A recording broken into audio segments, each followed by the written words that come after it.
Hello friends, नमस्कार। Welcome back my channel target teacher job. मैं प्रियंका स्वागत करती हूँ आप सभी का आपके अपने चैनल टारगेट टीचर जॉब में। दोस्तों, आज हम बीएड द्वितीय वर्ष भूगोल शिक्षण के विषय में पढ़ेंगे और यहाँ पर यह है आपका लेक्चर नंबर 4। तो दोस्तों, यहाँ पर हम क्वेश्चन पढ़ने से पहले आपको इन्फॉर्म करना चाहते हैं कि आपका फर्स्ट पेपर शिक्षण के सिद्धांत एवं विधियाँ और फोर्थ पेपर जनसंख्या शिक्षा एवं पर्यावरण शिक्षा का यूपीएच पूरा कंप्लीट हो गया है, जिसकी लिंक आपको डिस्क्रिप्शन में मिलेगी। तो दोस्तों, यहाँ पर चलिए देखते हैं यहाँ पर भूगोल शिक्षण के उद्देश्य। तो दोस्तों, यहाँ पर हम इसके पहले भूगोल की प्रकृति और क्षेत्र देखे हैं। ये वीडियो काफ़ी लंबा हो जाता है, इसलिए हम भूगोल शिक्षण के उद्देश्य के लिए अलग से वीडियो बनाया। तो दोस्तों, चलिए देखते हैं यहाँ पर भूगोल शिक्षण के उद्देश्य। एम्स ऑफ टीचिंग ज्योग्राफी शिक्षा सोद्देशीय प्रक्रिया है। इसके विभिन्न उद्देश्य और इन उद्देश्यों की प्रकृति, इन उद्देश्यों की प्राप्ति के लिए विभिन्न विषयों में शिक्षण की व्यवस्था है। तो दोस्तों, अगर हम बात करें शिक्षा की, तो शिक्षा का जो उद्देश्य है वो उसके बहुत सारे माध्यम है। वो एक तरह से बहुत सारे उद्देश्यों के लिए शिक्षा ली जाती है, बहुत सारे उद्देश्यों की प्राप्ति के लिए शिक्षा ली जाती है। तो यहाँ पर अगर हम बात करें, शिक्षा के उद्देश्य की पूर्ति के लिए अलग अलग विषयों का शिक्षण होता है और अलग अलग विषयों के शिक्षण की व्यवस्था भी की जाती है। तो यहाँ पर हम बात करें भूगोल शिक्षण के उद्देश्य की, तो भूगोल शिक्षण के उद्देश्य में हम पहला पॉइंट देखेंगे। इसमें पहला पॉइंट आपका है भौगोलिक ज्ञान कराना। तो दोस्तों, यहाँ पर आपको बिल्कुल भी परेशान होने की जरूरत नहीं है, बस आप केवल ये पॉइंट याद कर लीजिएगा। बाकी हम आप तो डिस्कस कर ही रहे हैं और इसमें क्या आपको रटने की ज़रूरत नहीं है। यहाँ पर हम आपको एक टीचर की तरह नहीं पढ़ाने आए हैं, हम बस आपके जिस तरह से आप एक छात्राध्यापक छात्राध्यापिका हैं, ठीक ऐसे ही एक छात्राध्यापिका की तरह ही आपके साथ डिस्कस करने आई हूँ। तो चलिए देखते हैं यहाँ पर भौगोलिक ज्ञान कराना। इसका पहला पॉइंट है भूगोल शिक्षण के उद्देश्य का पहला पॉइंट क्या है? भौगोलिक ज्ञान कराना। तो दोस्तों, भूगोल शिक्षण का जो पहला उद्देश्य क्या कह रहा है कि भौगोलिक ज्ञान, छात्रों को वो जिस स्थान पर रहते हैं उसकी भौगोलिक स्थिति क्या है, उस जिस देश से संबंधित हैं उसकी भौगोलिक स्थिति क्या है, साथ ही अगर विश्व की बात करें तो विश्व की भौगोलिक स्थिति क्या है। तो स्तर के हिसाब से, जो कक्षा का स्तर है उसी हिसाब से छात्रों को इन सब चीज़ों का ज्ञान कराया जाता है। तो भौगोलिक ज्ञान कराना, यहाँ पर हम देखें, छात्रों को भौगोलिक तथ्यों, परिभाषिक शब्दों, संकल्पनाओं, परिकल्पनाओं, सिद्धांतों, समस्याओं आदि का ज्ञान कराना भूगोल शिक्षण का प्रमुख उद्देश्य होता है। तो दोस्तों, वो जिस जगह रहते हैं और जिस तरह की जलवायु है उसके विषय में छात्रों को बताना, साथ ही वो जिस देश से संबंधित है उस देश के भौगोलिक दशाओं, भौगोलिक स्थितियों से परिचित कराना। और भौगोलिक स्थितियों, दशाओं से संबंधित यहाँ पर दोस्तों, चूंकि भूगोल विषय के क्षेत्र के विषय में इसके पहले हमने देखा था, तो भूगोल विषय के क्षेत्र में जो भी पृथ्वी पे जो भी वस्तु है उन सब का अध्ययन भूगोल विषय के अंतर्गत किया जाता है। तो कहीं ना कहीं जो भूगोल का क्षेत्र है वो व्यापक होने के नाते यहाँ पर भूगोल शिक्षण का उद्देश्य भी काफ़ी विस्तृत हो जाता है। तो भौगोलिक ज्ञान कराना यहाँ पर सबसे पहला पॉइंट हमने देखा। अब यहाँ पर हम देखेंगे नंबर 2 पॉइंट पे प्रकृति के प्रेम उत्पन्न करना। तो दोस्तों, चूंकि इसके पहले जब हम पढ़ रहे थे भौगोलिक क्षेत्र, एक तरह से भूगोल का विषय क्षेत्र, तो उसमें हमने देखा था कि जो प्रकृति है और जो मानव है, वो प्रकृति और मानव का एक दूसरे से सहसंबंध होता है, एक दूसरे पर आधारित होते हैं।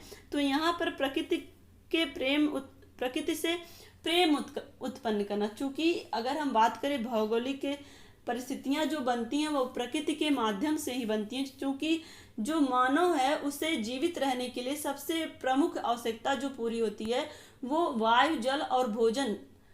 तो ये जो तीनों मेन आवश्यकताएं हैं ये पूरी होती हैं प्रकृति के माध्यम से। तो प्रकृति कहाँ पर है? वो भूगोल के अंतर्गत आ रही है। तो कहीं ना कहीं यहाँ पर सबसे पहले मानव को अपनी तीनों आवश्यकताओं की पूर्ति के लिए प्रकृति का धन्यवाद करना चाहिए और साथ ही प्रकृति से प्रेम करना चाहिए। तो यहाँ पर छात्रों को यही प्रकृति से प्रेम उत्पन्न करने के लिए ही इसका जो भूगोल शिक्षण का उद्देश्य होता है कि छात्र प्रकृति से प्रेम करें, प्रकृति से लगाव रखें, जिससे प्रकृति भी उनसे वैसा ही व्यवहार करेगी।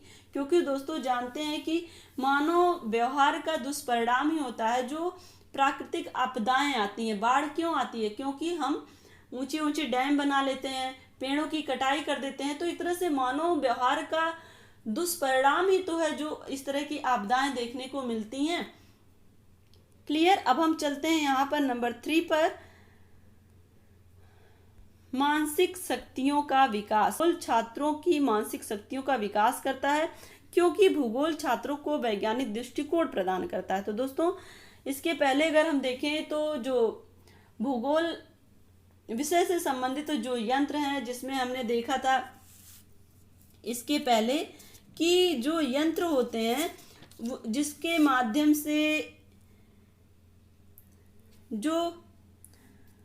माध्यम से वर्षा मापी यंत्र जो होते हैं और ताप मापी यंत्र, वायुदाब मापी यंत्र, वायु वेग मापी यंत्र, दिशा सूचक यंत्र, सूक्ष्मदर्शी, ये सारे जो यंत्र हम पढ़े थे। तो ये जो यंत्र होते हैं ना, ये कहीं ना कहीं वैज्ञानिक दृष्टिकोण विकसित करते हैं। ये चूंकि इनका एक वैज्ञानिक पक्ष होता है, क्योंकि यहाँ पर वो तर्क के माध्यम से वो चीजें प्रूव कर रहे हैं। तो सिद्ध करने की वजह से इनका एक वैज्ञानिक दृष्टिकोण विकसित होता है और इस दृष्टिकोण के माध्यम से ही छात्रों का मानसिक विकास होगा, उनके अंदर तर्क शक्ति का विकास हो रहा है। तो दोस्तों कहीं ना कहीं ये मानसिक शक्ति का विकास करता है।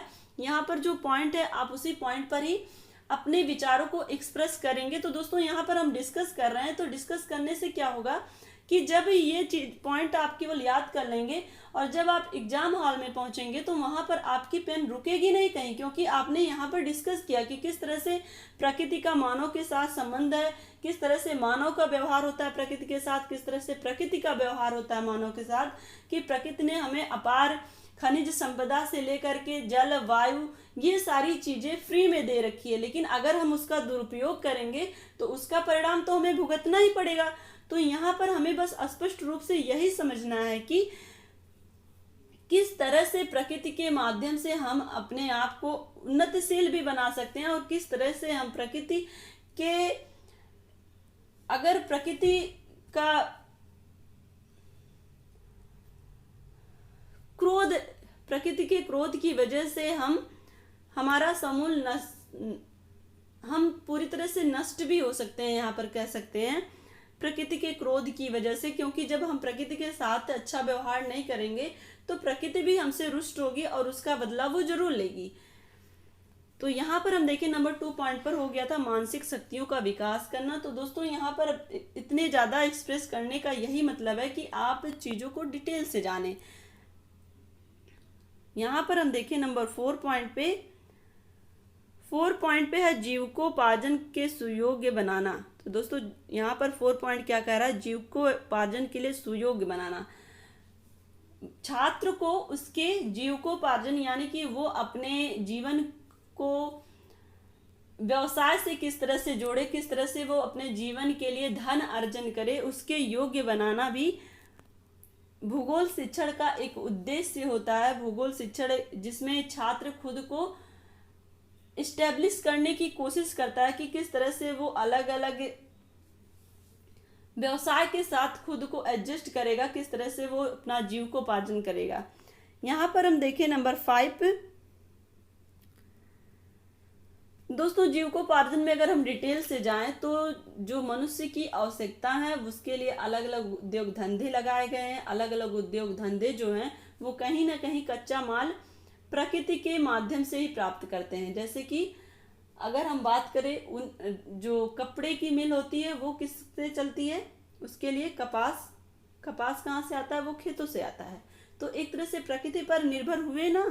तो यहाँ पर जो छात्र है, छात्र को ये समझाने की कोशिश करनी है, बताने, ये शिक्षित करने की कोशिश करनी है कि कहीं ना कहीं उसका जो जीवन है वो प्रकृति पर निर्भर है और वो प्रकृति के माध्यम से अपना जीवन उच्च कर सकता है। अपने आप को अगर वो स्किल उसके अंदर डेवलप हो जाएगी, अगर उसके अंदर निपुणता आ जाएगी, उसके अंदर कौशल आ जाएगा, तो उस गुण के माध्यम से वो अपना धन अर्जन कर सकता है और अपने जीवन का अच्छे ढंग से पालन भी कर सकता है। तो दोस्तों यहाँ पर हम देखें नंबर 5 पर अवकाश के क्षणों का सदुपयोग हेतु। तो 5वां यहाँ पे अवकाश के क्षणों का, अब अवकाश प्रशिक्षित करना। अवकाश के क्षणों में छात्रों को ऐतिहासिक पर्यटन के लिए प्रेरित किया जा सकता है, जिसमें भौगोलिक तथ्यों, दृश्यों एवं घटनाओं का यथार्थ ज्ञान प्राप्त कर सकते हैं। तो दोस्तों 5वां पॉइंट क्या कह रहा है कि किस उद्देश्य से भूगोल की शिक्षा दी जाती है। तो यहाँ पर जो छात्र भूगोल की शिक्षा लेंगे तो कहीं ना कहीं वो भौगोलिक दशाओं से परिचित होंगे। भूगोल जो अलग अलग जगहों की अलग अलग भौगोलिक दशाएं होती हैं और साथ ही जो भौगोलिक क्षेत्र होते हैं, जब छात्र उन सब चीज़ों के बारे में शिक्षित होंगे तो कहीं ना कहीं वो पर्यटन के लिए भी प्रेरित होंगे, ऐतिहासिक पर्यटन के लिए प्रेरित होंगे और साथ ही जो अलग अलग घटनाएं, दृश्य हैं उनको वास्तविक रूप में वो जान पाएंगे, देख पाएंगे, समझ पाएंगे। तो एक तरह से वो प्रकृति के जो भी अलग अलग दशाएं हैं, प्रकृति की जो अलग अलग परिस्थितियां हैं, उनके बारे में और अच्छे ढंग से जान पाएंगे। तो दोस्तों आशा करती हूँ कि ये वीडियो आपको अच्छा लगा होगा। अगर अच्छा लगा होगा तो एक लाइक करिएगा, अपने दोस्तों के साथ शेयर करिएगा और अगर आप चैनल पर नए हैं तो प्लीज़ चैनल को सब्सक्राइब करके बेल आइकन बटन को ज़रूर प्रेस कर लीजिएगा, जिससे हमारे सभी वीडियोज की नोटिफिकेशन आपको मिल सके। और दोस्तों आपसे निवेदन है कि आपके जितने भी सहपाठियों ने भूगोल विषय ले रखा है, भूगोल शिक्षण का, तो उनके पास अपने ये वीडियो ज़रूर शेयर करिएगा, क्योंकि आपके इस प्रयास से मेरा जो प्रयास है वो सार्थक होगा। तो दोस्तों आशा करती हूँ कि आप पे मेरा ये छोटा सा निवेदन ज़रूर मानेंगे। तो हमसे जुड़ने के लिए थैंक यू सो मच। जय हिंद।